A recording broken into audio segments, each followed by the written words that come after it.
Boqonnaa jijjiiramaa bitootessa 24 2010 ilaalama siyaasaa fi yaadama haaraa biyya keenya keessatti hin baratamneen saaqamee ifaabdii jijjiiramaa haaraa ta'een dabaalamee Itoophiyaa sodaa kufaatii fi bittinnaa'uu irraa baraaree jira.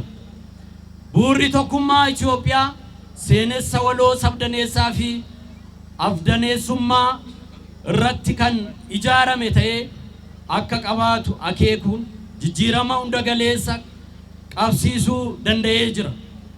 Hooggansa jijjiiramaa miira biyyoolessummaa olaanaa ta'e gonfatee fi gaaffilee uummataa kanneen ta'an gaaffii dinagdee dimokiraasii fi eenyummaa karaa amansiisaa kan ta'een deebisuun danda'uun imalli hundi galeessa akka jalqabamu kan taasisedha.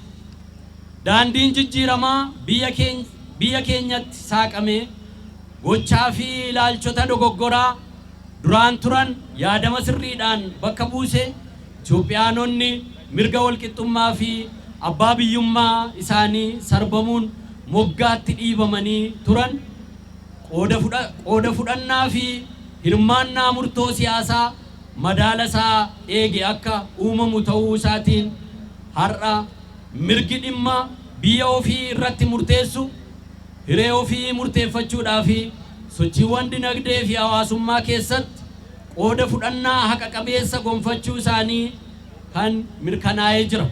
Yaarraa kana naannoo kanatti kan dhufee fi sirna kabaja muummicha ministeeraa Dr. Abiy Ahmed guyyaa waggaa 7ffaa isaanii kabaja waggaa 7ffaa isaaniitii fi hidha guddicha Itoophiyaa Abbayyaan jechaadha waggaa 14ffaa isaa hiriira deeggarsaa gammachuu keenya dhageessisuudhaaf jecha gara iddoo istaadiyeemii kana dhufnee jiran.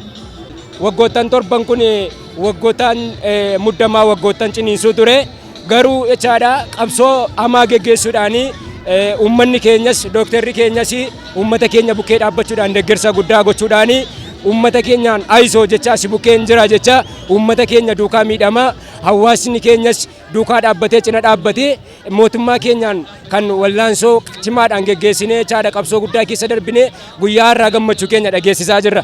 Jijjiiramni kun nuuf waan guddaadha. Guyyaa gaafa sana guyyaatti riba malee bulleedha. Edes immoo akkasuma riba malee bullee guyyaan keenya kun guyyaa gammachuutii fi humna addaa raayyaa ittisa biyyaa raayyaa ittisa warra waajjira poolisiif milishaadhaaf akkasumas uummata keenya maraaf uummata Itoophiyaa maraaf baga har'aan baga guyyaa gammachuu har'aan baga singee baga guyyaa har'aa waliin geenyee baga gammanneen jedha. Jijjiirama kana keessatti nu waan guddaa argine waan argine beenne waan baay'ee argine karaan addaa waan humtumtuu warshaan adda addaa sun mujammarameera. kan xumuramaa jiru jira.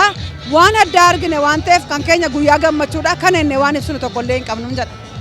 An akka nama dhuunfaatti jijjiirama guddaadha kanan argee jiru. Biyyi kun biyya diigamuuf qarqararra geesse waggaa 6 har'aadha. Muummichi ministeeraa keenya gara taayitaatti erga dhufaniin as jijjiirama guddaadha kan arginee jirru. Keessattuu akka sabaattis akka biyyaattis jijjiirama guddaadha kan arginee jirru.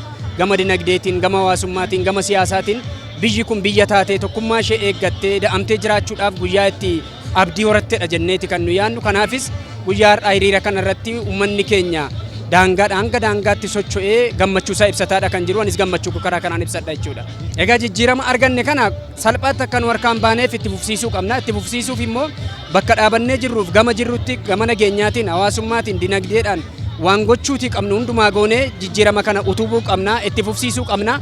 Tokkummaa biyya keenyaas eeguu qabna. Tokkummaa sabaaf sablammootaa kana cimsinee itti fufsiisuu qabna kan jedhu yaada.